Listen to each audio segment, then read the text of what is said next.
Boa noite a todos e todas. Eu sou Juvândia Moreira, presidenta do sindicato, e nós vamos começar mais um Momento Bancário em Debate. E hoje nós vamos falar sobre o Dia Nacional de Mobilização.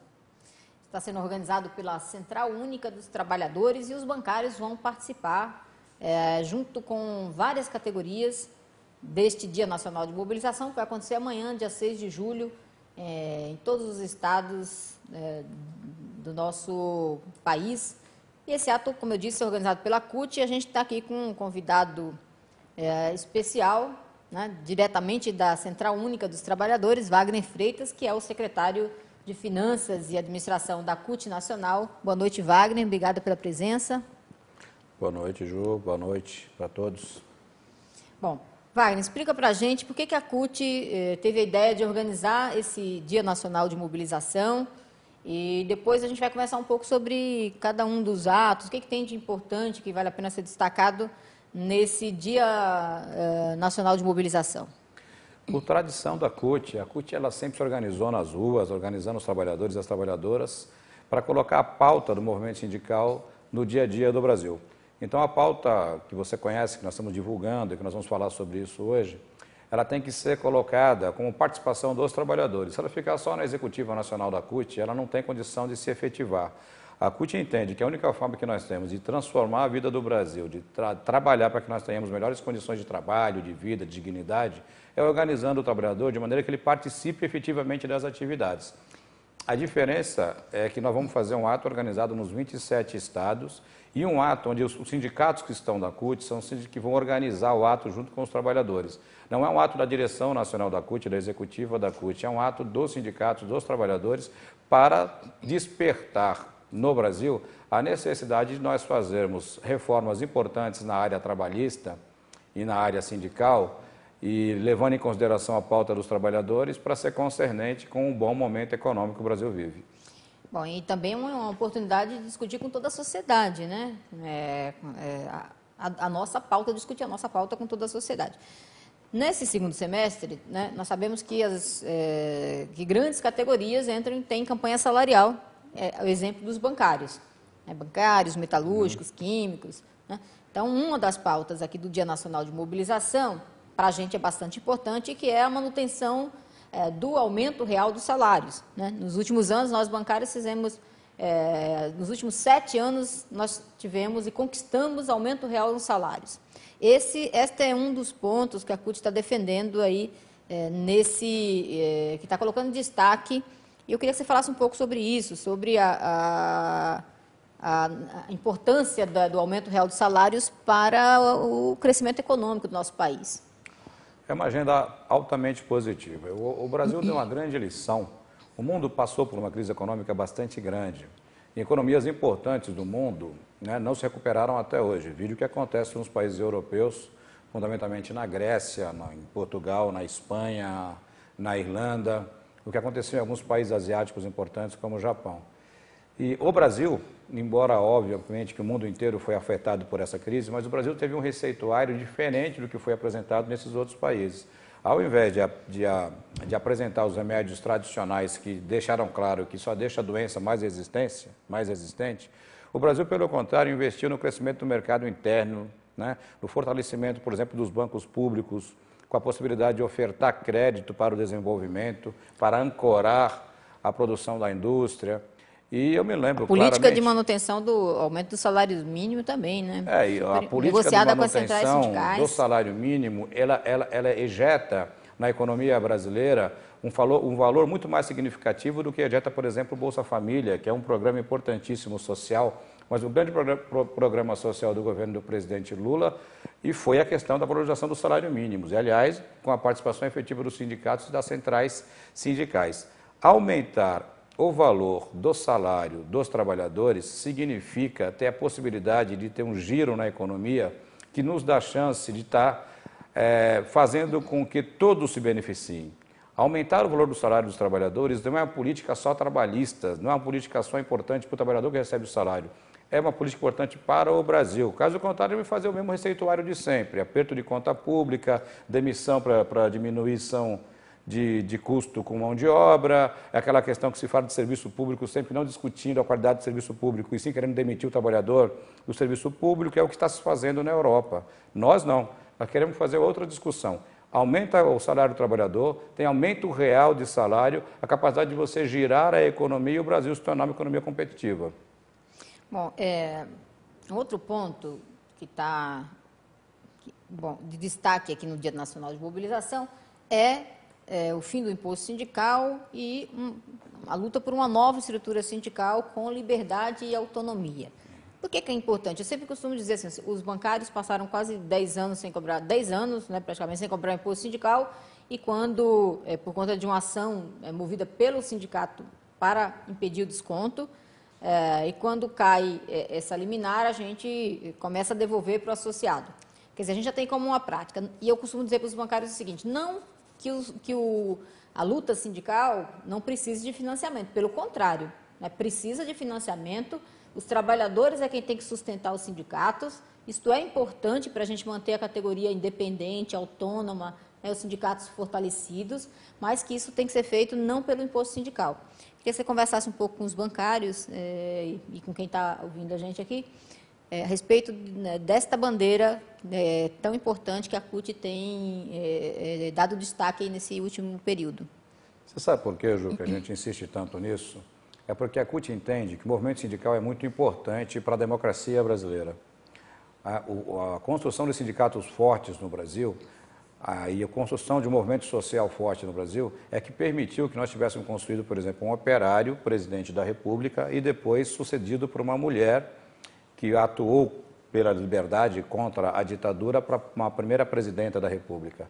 E nós estamos muito preocupados com a banalização da organização sindical, que a organização sindical brasileira tem criado os nossos sindicatos. Você sabe que se cria mais de 3 sindicatos por dia no Brasil. Então, a estrutura sindical brasileira que diz que é pela unicidade, na realidade não é verdade, porque você não tem a capacidade do trabalhador se organizar livremente em sindicatos. O que acontece é que uma parcela do nosso sindicalismo acaba virando um sindicalismo de cartório, de gaveta, não de representatividade. E nós não queremos ser confundidos com essa trajetória. O movimento sindical, fazer o movimento sindical, atuar coletivamente organizado em sindicato, é um bem, é um patrimônio da democracia e do trabalhador. Por isso que nós queremos constituir, a CUT surgiu para romper com essa estrutura sindical que vigente no Brasil até hoje, que propicia que você tenha um grande número de sindicatos no Brasil sem representatividade, sem estar no dia a dia do trabalhador. Totalmente diferente do Sindicato dos Bancários de São Paulo, Osasco e região, que é um sindicato organizado a partir do local de trabalho, onde os bancários é que coordenam os destinos do sindicato. É um sindicato efetivamente, ele é um sindicato de luta, de classe, de mobilização. Se todos os sindicatos do Brasil fossem assim... Transparência, né, que tem eleição em que mais de 30 mil pessoas participaram do processo eleitoral, que tem assembleias, que tem um monte de sindicato, é importante dizer, né, reafirmar isso que você está falando, tem um monte de sindicato que nem assembleia faz, né, para aprovar pauta de reivindicação, que não faz consulta com a categoria, que não visita os locais de trabalho, quer dizer, exatamente porque sobrevivem, tem diretorias acomodadas que sobrevivem do imposto sindical. E por isso que a gente quer acabar com o imposto sindical, para exatamente acabar com esse tipo de sindicato e fortalecer os sindicatos que têm diálogo com a base, que tem trabalho de base, que tem organização na categoria, que luta realmente pelos interesses da categoria. É nesse sentido que a gente faz coro com essa bandeira do fim do imposto sindical e pelo fortalecimento da organização sindical. Mas, assim, eu acho que um exemplo que a gente sempre comenta com os bancários é o exemplo dos Estados Unidos, né? Lá não tem sindicato de bancários organizado. Sim. E os bancários têm um salário menor do que o pessoal da limpeza que trabalha no banco, que tem um sindicato forte e organizado. Essa é uma diferença que fica muito visível quando a gente está falando do que é ter uma estrutura sindical forte. Por isso que isso que você diz de acabar com o imposto sindical e fortalecer a organização dos trabalhadores é fundamental. Mas acaba com o imposto sindical e como é que financia os sindicatos? Então, isso é uma questão importantíssima. A campanha que a gente está discutindo, ela não é contra nada ou contra ninguém, ela é reafirmando a concepção histórica da CUT, né? Então, nós queremos arejar o movimento sindical brasileiro. Caso contrário, a gente não teria que ter fundado a CUT, poderia ter ficado na central sindical já existente. Agora, você falou uma coisa que é importantíssima. O movimento sindical não existe sem sustentação financeira. Só a mensalidade que os sindicatos cobram dos associados não é suficiente para manter um movimento sindical tão organizado como o Brasil, que atua no dia a dia do Brasil, não só do ponto de vista de emprego e salário do trabalhador e da trabalhadora, e sim é um agente social importante. Então tem que ter sustentação. Vou deixar claro qual é a proposta da CUT. Nós queremos substituir o imposto sindical pela taxa negocial, né? Diferentemente de imposto, ela é uma contribuição, taxa não, contribuição negocial.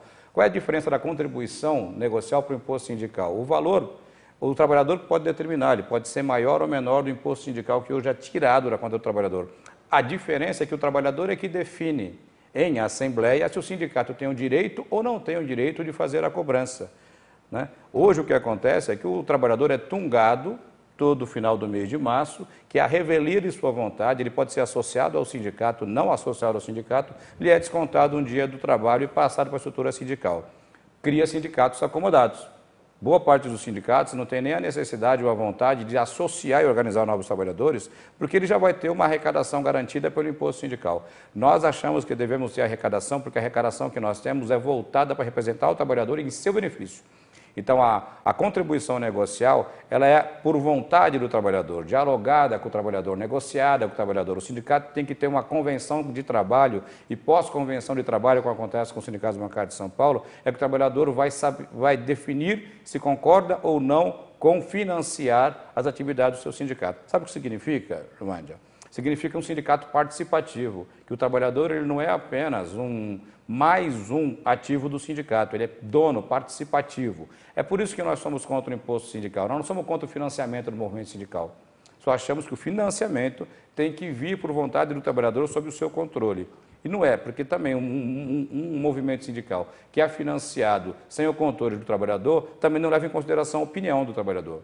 E nós achamos que o movimento forte, sindicato forte, é com o trabalhador participando. Então, tem um outro ponto aqui do Dia Nacional de Mobilização, que é o combate à precarização e à terceirização. Queria que você comentasse um pouco, e depois também quero fazer algumas observações aí, que é da nossa categoria nesse ponto. A terceirização foi vendida no início da década de 90, quando chegou de forma mais forte no Brasil, como se fosse você qualificar o serviço prestado. A ideia que os empresários queriam vender era que você tinha que especializar determinada empresa para prestar um serviço no qual ela fosse melhor qualificada. Não é nada disso que acontece. No Brasil, a terceirização só serve para baixar o custo com mão de obra e precarizar o serviço prestado. Então, o que nós estamos dizendo... O que acontece é a interposição, eles chamam de interposição fraudulenta de mão de obra, e não uma terceirização. Que é um nome bastante bonito para dizer precarização no trabalho que o trabalhador exerce, pagar menos para ter e sugando mais os trabalhadores, e isso não tem a ver só com o trabalhador. Aí a qualidade do serviço prestado, por exemplo, para o consumidor, né, ou enquanto consumidor, ou enquanto cidadão, diminui drasticamente, porque um ativo importante para a qualidade do serviço prestado, para que você tenha desenvolvimento, é você ter um trabalhador bem remunerado, de maneira que ele possa produzir mais e melhor, né, e você ter com isso os dividendos dessa produção. No Brasil é um absurdo, você tem terceirização, quarteirização, né? E nós entendemos que isso não é um processo que ajude no desenvolvimento, inclusive, da competitividade das empresas brasileiras, porque mão de obra qualificada, os próprios empresários colocam que é importante para você ter competitividade. Se é isso que quer, tem que qualificar o trabalhador. E óbvio, com o Brasil crescendo, com a economia indo bem, com as empresas aumentando sua produtividade, tem que ter um retorno para a sociedade, que é a geração de emprego de qualidade. A gente vê, por exemplo, o sistema financeiro, que é um dos setores mais rentáveis, lucrativos que tem, se utiliza da interposição fraudulenta de mão de obra, tanto aí que, recentemente, o TST, né, saiu uma decisão de que o call center de banco tem que ser bancário. Porque é óbvio, você lá atende o cliente como, né, em nome do banco, você vai fazer o atendimento que o bancário faz na agência, você vai fazer transferência, enfim, você vai atender o cliente, né, como se estivesse numa agência. Muitas vezes o cliente está, na maioria das vezes, obviamente, o cliente acha que está sendo atendido por um bancário, né, que todos os dados dele estão garantidos, enfim.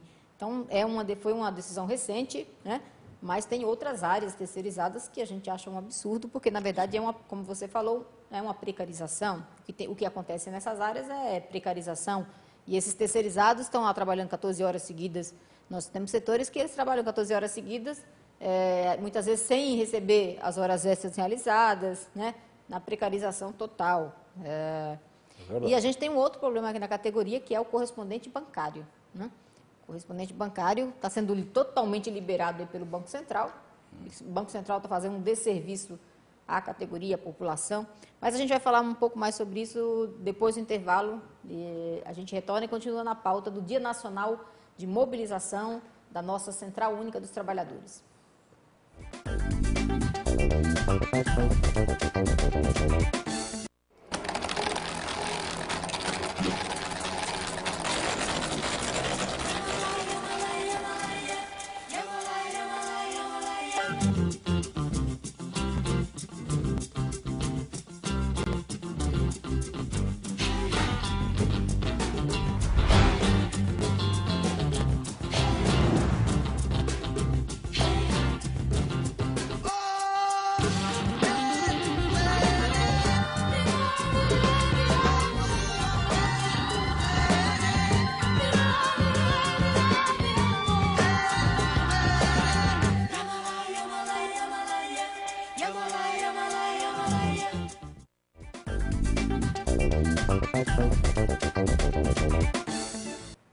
Estamos de volta aqui no Momento Bancário em Debate, falando sobre o Dia Nacional de Mobilização, organizado pela CUT, a Central Única dos Trabalhadores, que vai ocorrer amanhã, dia 6 de julho, e os bancários vão fortalecer esse ato por conta, junto com as demais categorias, porque tem temas muito importantes para a sociedade brasileira, muito importantes para a classe trabalhadora, como a manutenção do aumento real de salários nas categorias, o fim do imposto sindical e o fortalecimento da organização dos trabalhadores, a organização sindical, com liberdade e autonomia.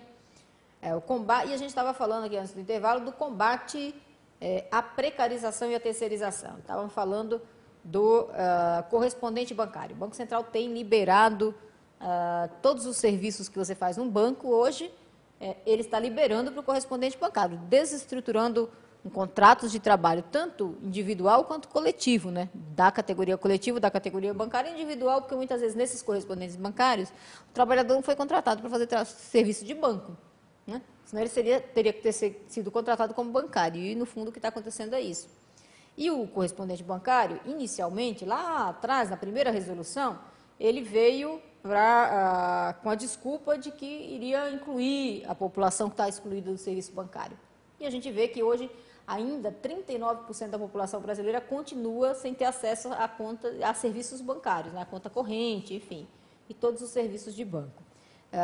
E a gente vê também que nas regiões que tem menor número de agências bancárias, continua tendo o menor número de correspondente bancário. Portanto, né, os dados mostram que isso é balela. O correspondente bancário está sendo usado pelos bancos para atender o segmento mais pobre da população, né? Está sendo utilizado como uma segmentação do sistema financeiro. Você tem um segmento empresa, segmento pessoa jurídica, pessoa física de alta renda, então você tem um segmento varejo e você tem um segmento correspondente bancário, que é aquele povo, que é a população. É que os bancos não querem pobre nos bancos. Os bancos não querem o pobre dentro da agência bancária, está jogando todo mundo para o correspondente. Você tem do lado de uma agência bancária, você tem correspondente bancário.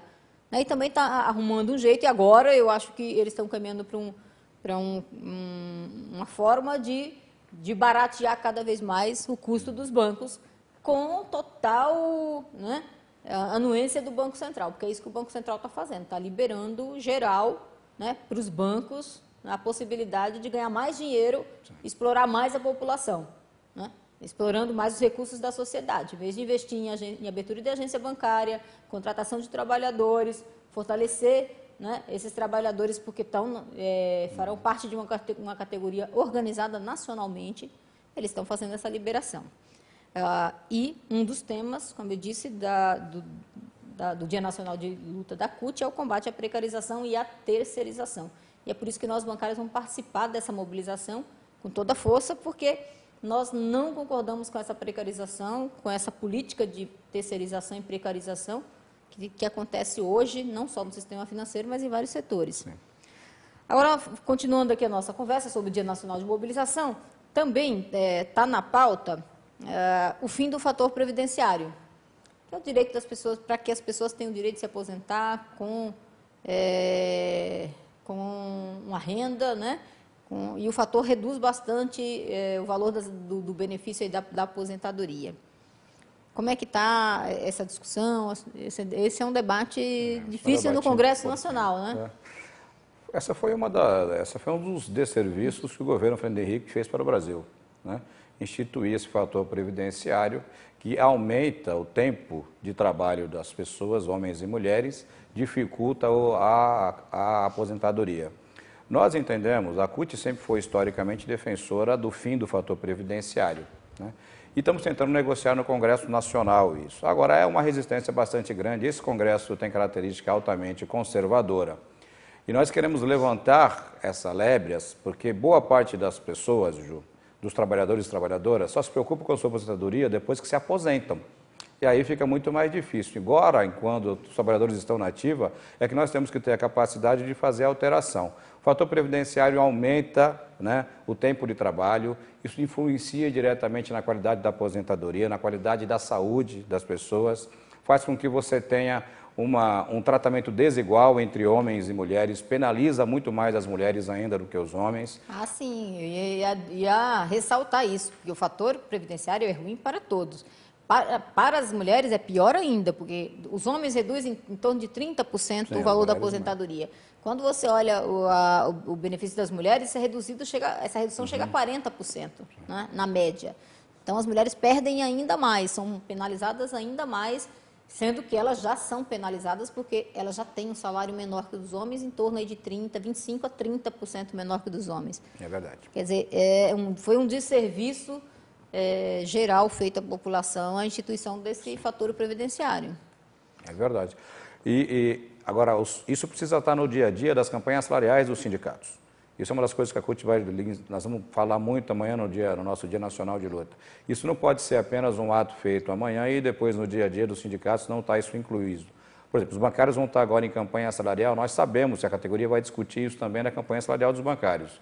Vai ter campanha salarial dos petroleiros, dos professores, várias campanhas do segundo semestre. O que nós queremos é deixar claro que é uma pauta, inclusive sindical, e que tem que ser colocada no dia a dia para que o trabalhador tenha conhecimento disto. Nada melhor do que nas campanhas salariais. Mas é o Congresso Nacional quem decide, quem vota, né? O Congresso Nacional é que decide quem vota. Então, a gente tem que pressionar o Congresso para acabar com o fator sem aumentar a idade mínima, né? Porque tem também um debate que é feito aí pela direita, né? Em especial a direita do Congresso, que é aumentar o fator acabar com o fator previdenciário, mas colocar a idade mínima, aumentar a idade para aposentar. E aí, isto é um grande problema para a gente. Eu nem citei isso, porque eles já têm essa ideia, então vamos deixar isso um pouco escondido, para que eles não se lembrem muito disso de maneira geral. Mas esse é um debate muito importante, porque mudou a característica do trabalhador e da trabalhadora brasileira, Giovândia. Hoje o trabalhador e a trabalhadora vivem mais, né? O Brasil, as pessoas vivem mais, até por um crescimento de qualidade de vida, desenvolvimento econômico. Então, há um tempo atrás, que o Brasil era um país de jovens, esse debate não existe mais. O Brasil hoje é um país que a sua população está envelhecendo. Então, o tema aposentadoria virou um tema central na sociedade brasileira, para os trabalhadores brasileiros. E nós queremos despertar a necessidade de quem não está aposentado estar nesse debate. Agora, o importante também é o seguinte, é uma pauta que está no Congresso Nacional. Agora, se não tiver pressão nas ruas organizadas, só ficar fazendo visitação a gabinete de deputado ou abordando o deputado quando chega no aeroporto de Brasília, não vai resolver com que nós consigamos colocar a nossa agenda sindical na rua e fazer com que tenha transformação. Esse Congresso é conservador e ele só se move por pressão. Isso aí.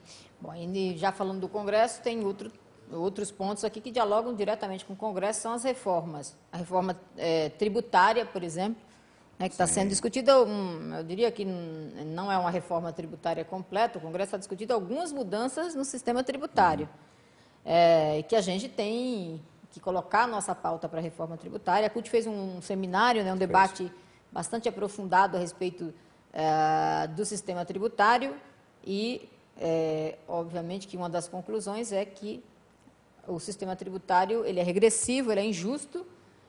Isso também a gente tem debatido muito com os bancários, aqui na nossa categoria, as bancárias, a necessidade da gente fazer uma reforma tributária para tornar a nossa carga tributária mais progressiva, né? Comenta um pouco sobre isso. Olha, resumindo, quem paga imposto no Brasil é pobre e trabalhador.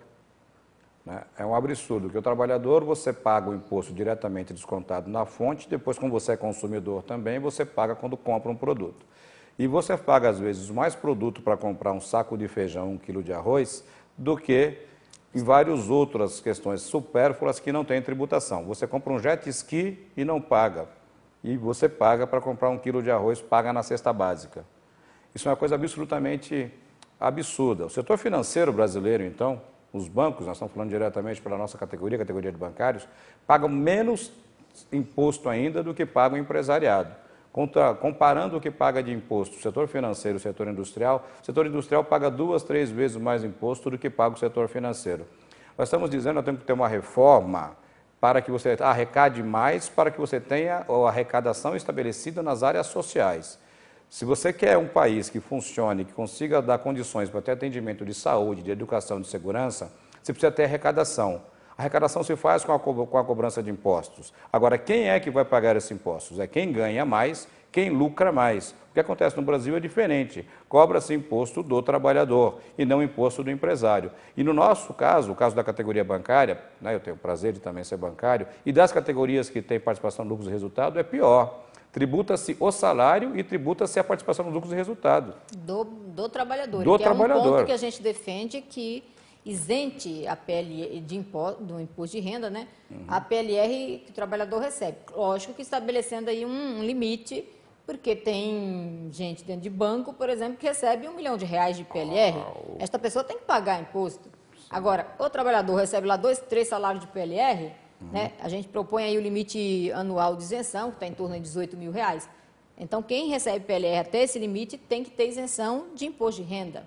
E é justo, e a gente tem que estar nas ruas mesmo, tem que pressionar o Congresso, tem que fazer esse debate, e a CUT está de parabéns por conta de fazer a discussão da reforma tributária.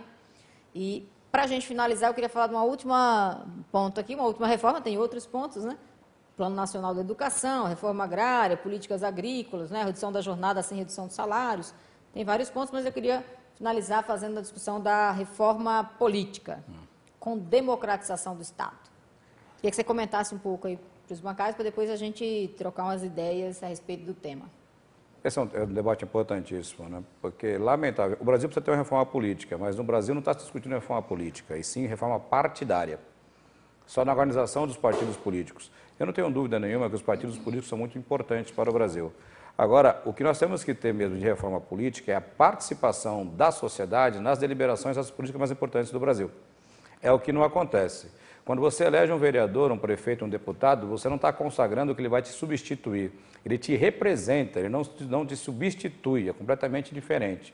Por isso, eu acho que a questão como os plebiscitos, os referendos, que existem em outras partes do mundo, em que as questões mais importantes da vida das pessoas sejam discutidas pelas próprias pessoas, pelos próprios cidadãos, é que tem que estar constando nessa reforma política. Como nós estamos fazendo uma discussão apenas no âmbito dos partidos, esse debate tem ficado em segundo plano. O Congresso tem discutido é a reforma eleitoral, né? Reforma simplesmente. Eleitoral. E nada de reforma política, porque a reforma política ela é muito mais ampla e ela discute e fortalece a democracia. Aqui é uma reforma política com democratização do Estado. Quer dizer, a democracia participativa, é isso que você está falando, referendos, consulta popular. Quer dizer, é o povo participando diretamente, dizendo... Tem uma coisa que o governo Lula adotou que eu achei importante para o fortalecimento da democracia, que eu acho que tinha que institucionalizar isso, para virar um ganho não de um governo, mas sim da sociedade, da população, que foram as conferências, né? Sim. Que começavam com as conferências municipais, depois as conferências estaduais, até chegar na Conferência Nacional, que discutiu vários temas e que cada uma dessas conferências tiravam resoluções propostas para aquele tema, né? Conferência de mulheres, por exemplo, nós aqui, os bancárias, participamos, várias conferências aconteceram com temas muito importantes para a sociedade, que terminam com uma proposta nacional, uma proposta geral sobre aquele tema. Uma democracia, ela é consistente quando ela tem instrumentos populares de participação e deliberação e decisão, né? A conquista que nós tivemos pelo voto democrático, e o Brasil teve várias ditaduras, né, em vários momentos da sua história, foi extremamente importante. Agora, democracia não é apenas o direito do voto, do sufrágio universal. É que você tenha um Estado controlado pela sociedade. A forma política, ela precisa estar baseada, calcada em cima dessa máxima, né? Porque quanto mais participação social, mais controle das políticas públicas pela sociedade você tem, se garante mais a democracia de fato e de direito, e não apenas a democracia que você vai eleger um representante, um presidente da república, um governador, um deputado, um senador, ele te substitui, né? O nosso sistema é de representação, não de substituição. Tem outra coisa também na reforma política, outro tema que eu acho bastante importante. Hoje a população brasileira, ela é composta de 52% da população brasileira são mulheres, né? Portanto, está bem dividida aí, a nossa população. Mas quando a gente olha para o Congresso Nacional, a gente vê que ele é cerca de 80% de homens, né? E isso não representa Homens o que brancos. homens e brancos, né?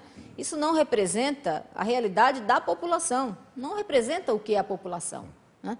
E a gente tem que lutar nesta reforma política para ampliar a participação das mulheres no Congresso Nacional, em todos, aliás, níveis de representação, porque para que a sociedade de fato esteja representada no Congresso, que esse segmento importante, que é a maioria da população, esteja bem contemplado no Congresso Nacional, de forma que o Congresso represente o que é a população brasileira. Então, eu queria encerrar aqui convidando todos vocês a participar, acompanhar esse debate das reformas no Congresso Nacional, né? Discutir, pressionar os deputados e senadores e as mulheres em especial para fazer a defesa de uma reforma que amplia a participação das mulheres no Congresso, e a gente inclusive tem um conjunto de mulheres que estão fazendo uma campanha aí no Facebook, tem uma conta que chama Mulheres Par e Par com os Homens. Eu convido vocês a acessar e mandar a opinião de vocês e ajudar a tornar o Congresso Nacional mais democrático e fortalecer a democracia no Brasil, e isso vai se dar com igualdade. Queria agradecer aqui a presença do Wagner. Wagner, queria passar para você fazer uma consideração final, chamar os militantes a participar do ato. Aliás, eu queria fazer uma convocação, né? Não deixe o trabalhador, a trabalhadora, que as pessoas decidam por você. Participação política é importante, que se você não participar, alguém vai participar e vai decidir por você. Amanhã é um dia importantíssimo para o movimento sindical, para o movimento social. Nós queremos que você participe, se manifeste, se engaje no Dia Nacional de Luta dos sindicatos da CUT, dos movimentos sociais. Por quê? Ou nós temos a possibilidade, nós temos a necessidade, mais que isso, a tarefa, de colocar a nossa pauta na rua para fazer com que os nossos direitos sejam garantidos. Se você achar que esse Congresso conservador vai garantir esses direitos, está muito difícil. E se nós queremos que os rumos do governo, da presidenta Dilma, sejam rumos de representação da classe trabalhadora, nós temos que cumprir o nosso papel. O nosso papel é ir para a rua, fazer um movimento de classe, dizer que nós estamos contrários a que essa pauta dos trabalhadores no Congresso Nacional não ande, e que nós queremos pressionar tanto o Executivo quanto o Legislativo para que nós tenhamos conquistas. E o poder da conquista está nas nossas mãos. Tudo que nós conquistamos até hoje foi com organização e luta. E amanhã é um dia de luta, por isso nós conclamamos todos a participar juntos. Eu queria agradecer a atenção de todos e todas e convidá-los a assistir na próxima semana o próximo Momento Bancário e Debate. Um abraço a todos.